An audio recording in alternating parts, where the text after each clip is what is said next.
एक गांव में रमणीलाल और बंसीलाल दो भाई रहते थे। उनके माता पिता जब तक जीवित थे तब तक उनके घर में दोनों भाई और उनकी पत्नी बड़े प्यार से रहते थे। लेकिन माता पिता की मृत्यु के बाद उनके घर में अशांति फैल गई। घर में रोज़ लड़ाई झगड़ा होने लगा। बड़ा भाई रमणी और उसकी पत्नी बहुत तेज़ थे।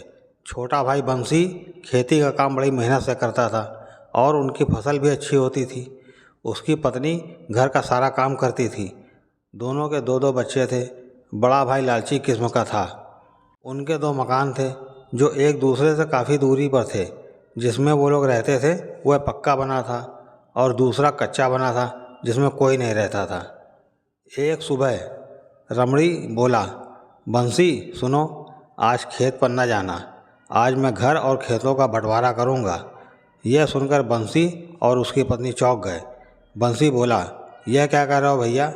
मैंने तो कोई गलत काम नहीं किया है, फसल भी अच्छी हुई है। पर रमणीलाल को तो अलग होना ही था। अपने ही मिलने वालों को बुला लाया। उन्हीं के सामने छोटे भाई से कहा, देखो तुम दूसरे वाले घर में रहो और खेत के बाईं ओर की ज़मीन तुमको दे रहा हूँ। बंसी बोला, पर भैया वह ज़मीन तो बंजर है। रमणी बोला, लेना है तो ले, नहीं तो वह ज़मीन भी मेरी। रमणी ने बंसी से कागज़ों पर साइन करा लिया। अब बंसीलाल अपनी पत्नी बच्चों के साथ कच्चे टूटे घर में आ गए। बंसी राधा कृष्ण का बहुत बड़ा भक्त था। वह बिना मंदिर जाए कुछ खाता पीता नहीं था। उसे भगवान में बहुत आस्था थी। दूसरे दिन दोनों पति पत्नी अपने दोनों बच्चों के साथ मंदिर गए और भगवान से प्रार्थना की, हमें शक्ति देना जिससे हम अपनी हिम्मत ना हारें। उसके बाद वह 2 रोटी और गुड़ लेकर अपने बंजर खेत को ठीक करने चला गया। पर सारा दिन हो गया। खेत में फावड़ा चलाने के बाद भी कुछ बोने लायक नहीं बना। अंधेरा होने पर घर चला आया। पत्नी बोली, खेत बाद में देख लेना, पहले कोई काम करो जिससे घर का खर्च चले, नहीं तो हमारे बच्चे भूख से मर जाएंगे। उस दिन के बाद बंसी मंदिर जाने के बाद काम ढूंढने लगा, पर काम कहीं नहीं मिल रहा था। वह मंदिर में जाकर बैठ गया। सोचने लगा, जो गल्ला मिला था वह भी ख़त्म हो गया। अब घर किस मुंह से जाऊं? मेरे बच्चे तो भूखे होंगे और मेरी राह देख रहे होंगे। रमणीलाल वहाँ से गुजर रहा था। उसने मंदिर के पास बंसी को बैठे देखा। देखते ही बोला, क्या बात है, आज भी काम नहीं मिला? उसने अपनी जेब से सिक्का निकाला और बंसीलाल की तरफ फेंक कर बोला, ले रख ले, भिखारी कहीं का, कल से मेरे खेत पर काम करने आ जाना। मंदिर में बैठे भगवान को अपने भक्त की इस हालत पर बहुत दुख हुआ। राधा जी से बोले, हमें इसके लिए कुछ करना होगा। बंसीलाल मुंह लटका घर पहुंचा। बोला, आज काम नहीं मिला। पर उसकी पत्नी हंसते हुए बोली, झूठ ना बोलो, इतना सारा तुमने खाना भेजा कि खाने के बाद भी बच गया। बंसी ने आश्चर्य से अपनी पत्नी से पूछा, कौन दे गया? वह बोली, अरे एक लड़का और एक लड़की आए थे, बहुत सुंदर थे। बंसी सुनते ही बोला, आज हमारी मदद करने भगवान आए थे, हमारा घर धन्य हो गया। उसने ज़मीन की मिट्टी को अपने माथे से लगाया और उसे अपने मुंह में डाला। बंसी की पत्नी बोली, हमारे घर आज ईश्वर का आगमन हुआ, पर मैं अभागन पहचान न सकी। उसी रात बंसी को सपना आया। किसी ने कहा, बंसी तुम्हारे खेत में फसल तैयार है, सुबह ही खेत चले जाना। फिर उसकी आँख खुल गई।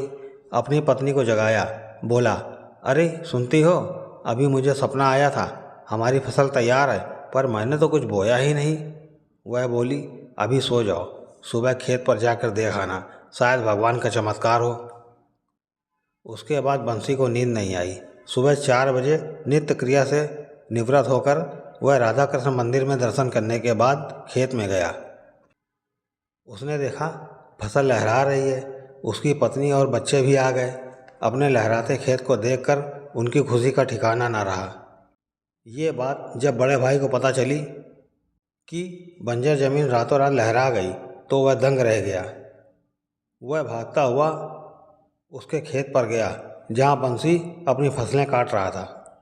रमणीलाल गुस्से में बोला, तूने इस खेत में क्या जादू किया है जो इतनी जल्दी फसल लहरा गई, जबकि मेरे खेत उपजाऊ हैं, तब भी सूखते जा रहे हैं। मेरे खेत में तूने ही कुछ काला जादू किया है। इस तरह की उल्टी सीधी बातें करके वह चला गया। अब बंसी और उसकी पत्नी दिन रात भगवान का नाम लेते और खेत में मेहनत। अब उन्होंने अपने घर को भी सुंदर और पक्का बनवा लिया था। ये सब बड़े भाई और उसकी पत्नी से सहन ना हुआ। वो लोग रात के अंधेरे में अपने घर के कुछ गहने पोटली में बांधकर बंसी के घर की खिड़की से डाल आए और सुबह होते ही हल्ला मचा दिया, जेवर मेरे चोरी हो गए। और फिर शक के रूप में बंसी के खिलाफ रिपोर्ट लिखा ली। थोड़ी देर में बंसी के घर पुलिस आ गई। उस समय बंसी मंदिर में हाथ जोड़े खड़ा था। तभी वहाँ पड़ोस के बच्चों ने उन्हें बताया, काका आपके घर पुलिस आई है। यह सुनकर वह भगवान से बोला, अब आप ही जानो क्यों आई है। इतना कहकर वह अपने घर चला आया जहाँ छानबीन चल रही थी। घर का एक एक सामान पुलिस वालों ने छितरा बितरा दिया था, पर जेवर कहीं नहीं मिले। जेवर ना मिलते देखकर रमणी और उसकी पत्नी चिंता में पड़ गए। दोनों सोचने लगे, अच्छे खासे जेवर भी हाथ से गए। आपस में बात करने लगे कि बिना वजह जेवर भी चले गए। कौन सी घड़ी थी, हम लोगों ने जेवर इसके घर में डाल दिए थे। यह सब एक पुलिस वाला सुन रहा था। उसने जाकर यह बात इंस्पेक्टर को बताई। तब तक बंसी घर आ गया था। पुलिस वाले बोले, भाई साहब हमसे गलती हो गई। इन लोगों ने अपने जेवर अपने हाथ से आपके घर में खुद ही डाले थे और आपके खिलाफ रिपोर्ट लिखा दी। अब ये धोखाधड़ी के मामले में जेल जाएंगे। दोनों पति पत्नी बंसी के पैरों में गिरकर अपने किए की माफ़ी मांगने लगे। बंसी ने पुलिस वालों से उन्हें छोड़ने को कहा। पुलिस वालों ने फिर ऐसी गलती ना करने की हिदायत दी और थाने लौट गए। बंसीलाल अपने गांव के जाने माने व्यक्तियों में गिने जाने लगे थे। घर में भी राधे कृष्ण का मंदिर बना लिया था और इधर रमणी के बहुत बुरे दिन आ गए। बच्चे आवारा निकल गए, घर में खाने के लाले पड़ गए। बच्चे घर में ही चोरी करने लगे। रमणी की पत्नी, जो कभी कलपदार साड़ी पहनकर सेठानी बनकर घूमती थी, वह फटी धोती पहनकर अपने पति के साथ दूसरे के खेतों में काम करती थी। ये देखकर बंसी को अपने भाई भाभी पर बहुत तरस आया। वह उनके घर जाकर उनको गल्ला दे आया और कुछ पैसे भी, और बोला, केवल आपकी मदद राधे कृष्ण कर सकते हैं, उनको भजो, देखना सब अच्छा होगा। जय राधे कृष्ण। राधे राधे। दोस्तों, ये कहानी आपको कैसी लगी? अच्छी लगी हो तो कमेंट कीजिएगा, लाइक कीजिएगा और हाँ, हमारे चैनल को सब्सक्राइब करना ना भूलिएगा। हमारे चैनल पर और भी अच्छी अच्छी कहानियाँ पड़ी हैं, आप उन्हें भी देखिए। धन्यवाद। मिलते हैं अगली मनोरंजक कहानी में।